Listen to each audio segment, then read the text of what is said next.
Hello, and welcome to Making Sense of It, where we look at some of the concepts that you may scratch your head and say, what in the world does that mean? And we break it down into little bites where you can begin to absorb it and really say, oh, that's good stuff. Our speaker today is Professor Robert Martin, and he is in the process of writing a new book entitled Balancing Teaching Your Life Balancing Teaching and Your Life. Is that correct, Robert? Yeah, though maybe I'll change it to just balancing work and life. I'm not sure yet. Okay, so you're still in the process, and you're going to be Oh, sharing today, absolutely, yeah. kind of giving us a forewarning of what we are yet to enjoy. Well, sure, if anybody's interested, yeah. Okay, well, Robert's going to be sharing with us for about 25 minutes, and then we will close the airways. And those of you that are here with us, write down your comments because we want to know what you have to say or what you have questions about. So, Robert, give it to you and take it away. Okay, well, so ordinarily my approach is to give a burst of information and then get people involved. But in this case, I'm going to give a 20-minute burst of information, and then we will jump back and I'll ask everybody to get involved.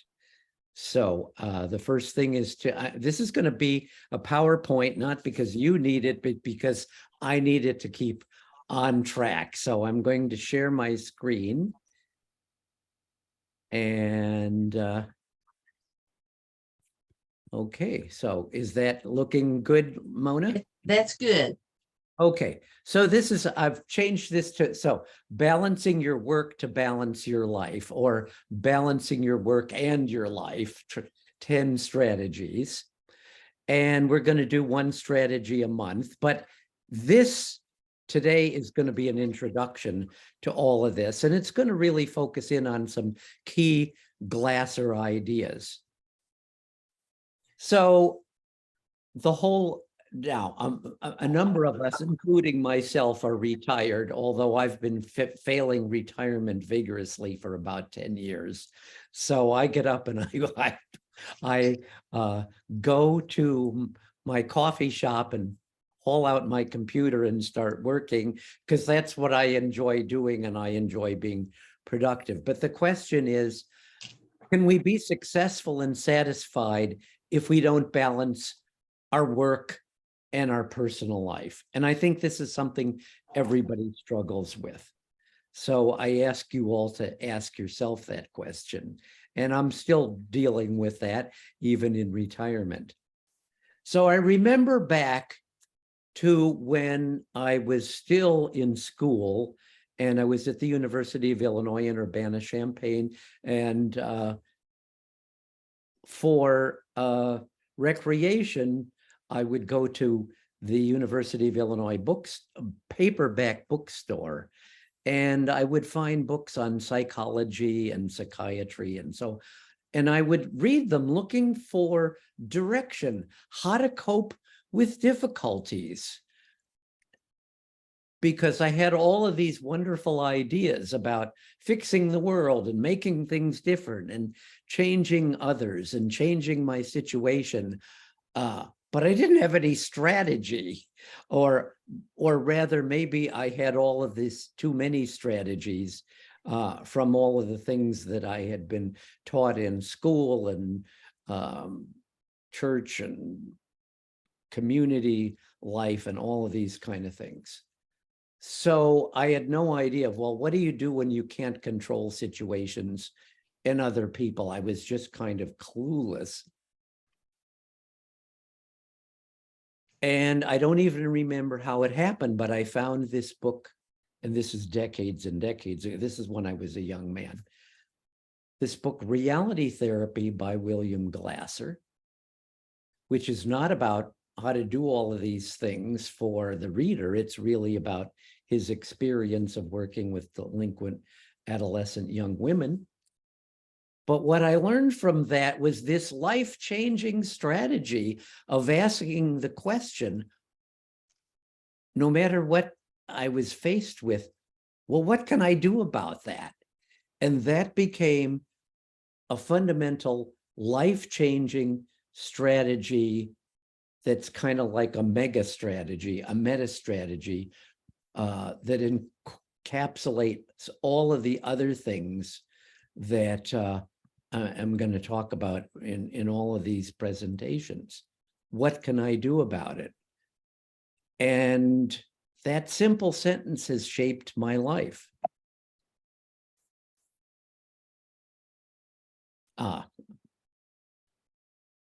So what I was learning, which I didn't know then, because it was maybe a decade or so until I actually took some of the Glasser training, was what I was learning was this idea of effective control, which means taking responsibility and then asking, well, what can I do about it?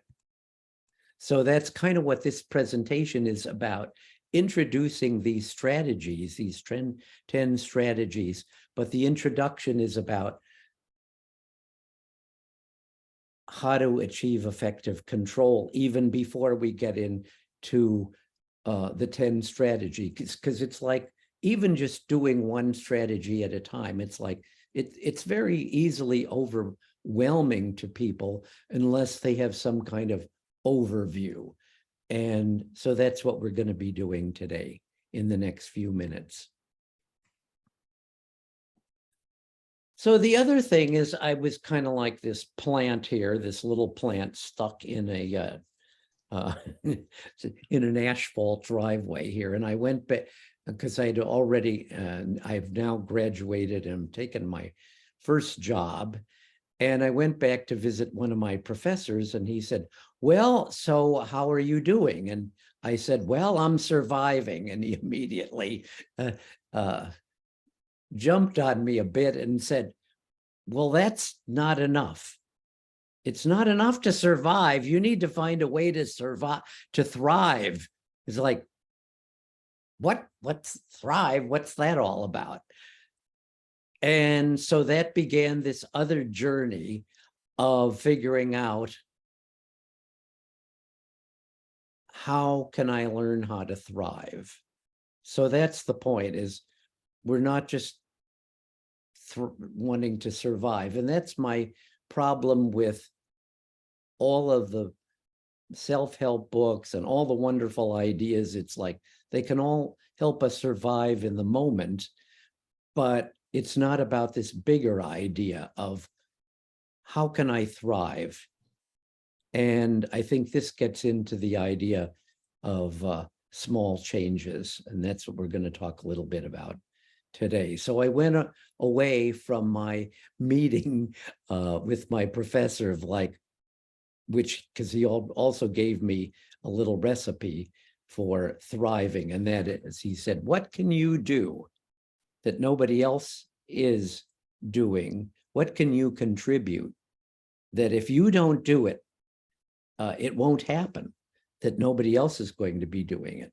And that was really interesting. So the overall strategy of all of these sessions that I'm hoping to present is that significant change comes from very, very, very small changes put into practice consistently over time.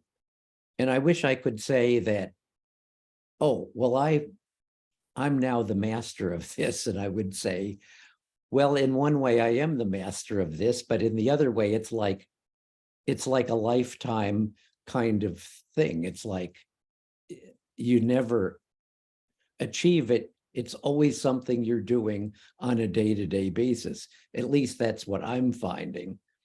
So I'm always trying to put it into practice. So we're going to talk about a couple of key principles here, and then we'll go into our discussion. What are some key principles for small changes? Because principles can also be strategies.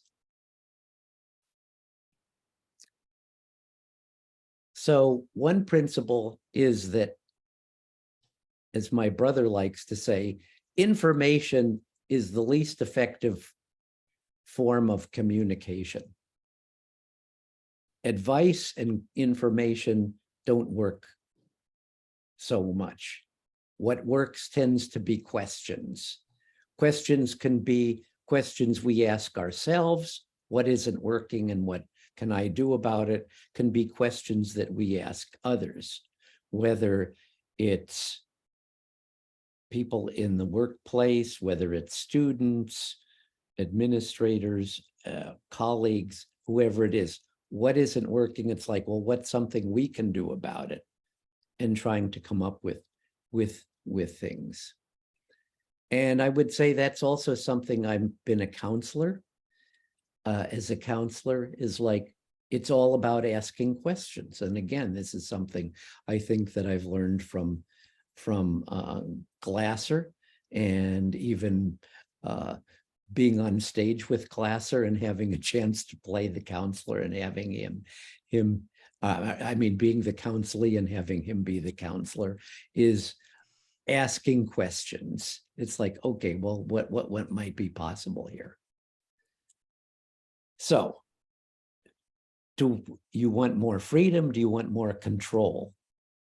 Okay, well, then it's about taking responsibility and asking, what small changes, one at a time, can I make in my thinking, my attitude, and my behavior?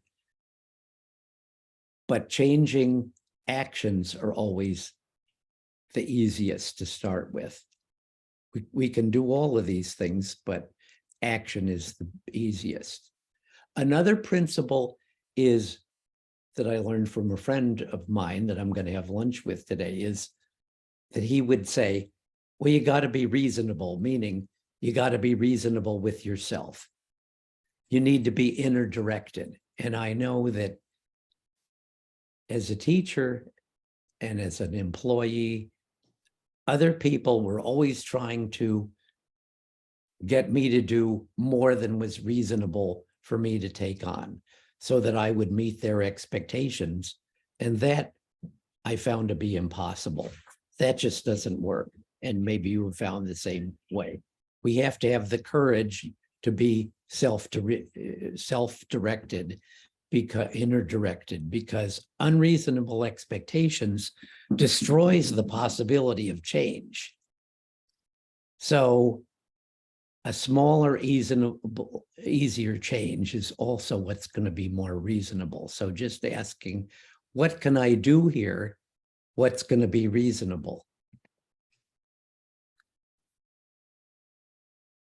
So that gets up to the thing that my experience in working with teachers is that what they were always coming up with was, well, I can't do this, I can't do that, I can't do the other thing, because I already have so many things to do. There are hundreds or even thousands of goals that I'm trying to achieve. I don't have time for anything new. The principle is there's always time for what's most important. And if you do what's most important, the other things will tend to flow along, which means that there has to be this focus on asking. To be self-directed, you have to ask, what's most important? What is it that I need to be doing?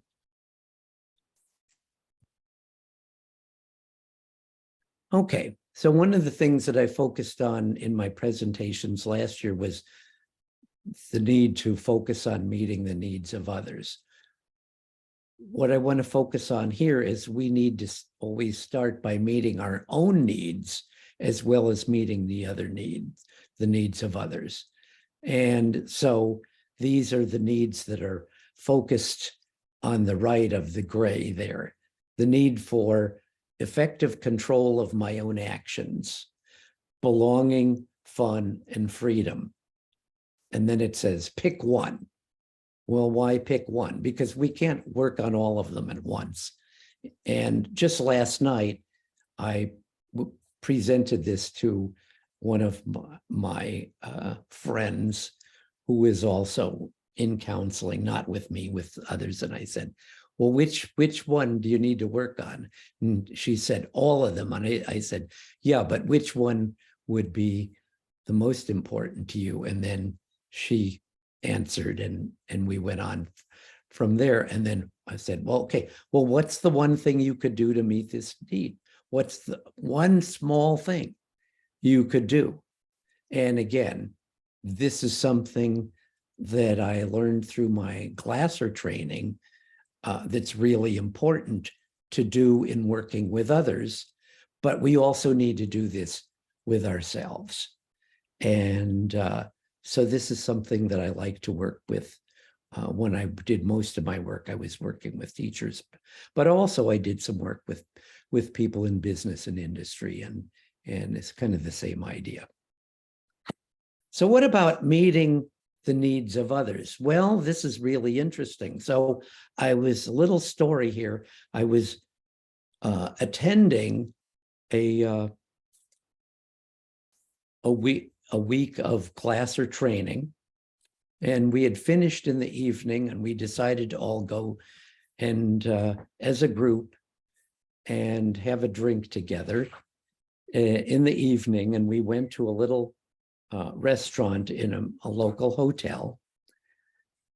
And we asked about ordering something, and says, well, you can order drinks, but the kitchen is closing down. And one of the members said, well, can you ask the chef to come out? And so the chef came out, and so the chef came out, and these individuals said, well, we're going to order. I understand that you're closing down, and I understand, and that's fine. We wanted to have a snack, but we'll order drinks. But it's just like, hey, we're really enjoying being in Kirksville, and we like the place here, and you know, we'll come back when we can and order some snacks another time, and we're just glad to be here. And he said, oh, well, I'm not totally closed down. I could make you a little something. I said, well, what would be good?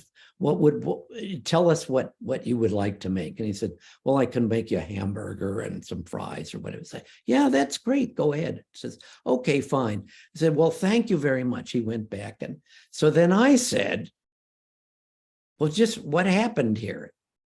And I mean, I'd been studying Glasser and teaching him in my classes and all this sort of thing. And he said, well, when you meet other people's needs, they are more likely to meet yours. And the need that most of us have is the need to feel like we're important, we're worthwhile, we're appreciated, we belong. And it was like, oh yeah, well, that's the same as what I've been gotten from other training that I've also had, which is, you know, show appreciation to others. And it was like, this little incident was really one of those life-changing principles that it was like, oh yeah, I can do this more. When you meet other people's needs in this way, they're much more likely to meet yours. And it can be a clerk in the supermarket, and it's like, I see the same clerks all the time. I mean, not all the time, because there's a certain amount of change. And, you know, working with students or working with administrators, whatever it happens to be, even now in retirement, I see the same kind of people. I see the same people, not the same kind, but the same people. And it's like, you know, I let them know that I'm glad to see them. And it's like, yeah, they're just more responsive because they feel that connection. And I remember this one story that I have is one of my former colleagues who became president of the university, he retired, and and then he went back to president of another university, and I invited him to come to my class of interns. And the big thing he said is, I said, well, what's the most important thing? He said, connect with the students, connect with the parents. And it was like, oh, yeah, that's valid. That's this same idea in a different way, is when you connect with others, you're helping to meet their needs, and then they will help you meet your needs. So in summary, it's all about small changes. And I like this thing from Randy Pausch, which you can look up his YouTube videos on the web. It's more important to do the right thing than to do everything right. I think I was raised somehow to be a perfectionist and to try to do all of the thousands of things and thousands of strategies that I had learned in my education. But really, you pick a few things that are the right thing, which is picking out the things that I've talked about today before you get into individual strategies. And I think that takes us in the right directions. And so the two questions I would leave you with is, what's the most important thing on your job? And what's the most important thing in your personal life? And those are the two things to focus on. So in the future, we'll be talking about useful principles and strategies and skills. But before we get to those, all of these can be helpful, but they need to be gathered together under a vision, what Glasser would call a mental picture of what we want, because mental pictures of what we want allow us to self-evaluate. And we, even before we self-evaluate consciously, we're already self-evaluating in how we see the world, because our vision shapes our attention. Our vision, our mental pictures shape how we see the world. So just those visions are already an unconscious form of self-evaluation, where the world we see is the world that's shaped by how our vision allows us to see the world. And that's what we're going to get into next time. So thank you very much. And we'll see you next time. Okay, so stop sharing. And I want to know from you personally, you was talking about that you that you're failing retirement. So what are some of the ways you are failing retirement? I know that you're into music and acting. I am failing retirement because I am working on so many projects that it's like having a full-time job. And I'm also doing various, once you make a commitment, even though you're not getting paid, it's just like doing a job. And I think that's a good thing, because the one thing, and I have worked with people in counseling who have retired, and the one thing that you have to do in retirement is you have to structure your time. You have to learn how to structure your time. And that's no problem with me, because I always have so many projects. I actually have to limit myself, just as in retirement, just as I had to limit myself on a job. So I would say there's this idea of, well, when you're retirement, you're not working anymore. But I would say for me, it's like all of the things that I've talked about are just as valid, at least for me, in retirement as they are when I had a job. So that's what I mean by failing retirement. And, okay, thank you. I'm having a good time, but I have to be careful to focus on what's important and not allow the small things to take over my life, because that can lead to stress and being overwhelmed, just as it can be when we have a full-time job. Yes, yes, very good advice. So we're going to close out for now, and those have got a good audience here. So those are here, stay with us, and we'll be finding out what is the most important thing for you. So many blessings to all. So thank you very much. And I look forward to next time.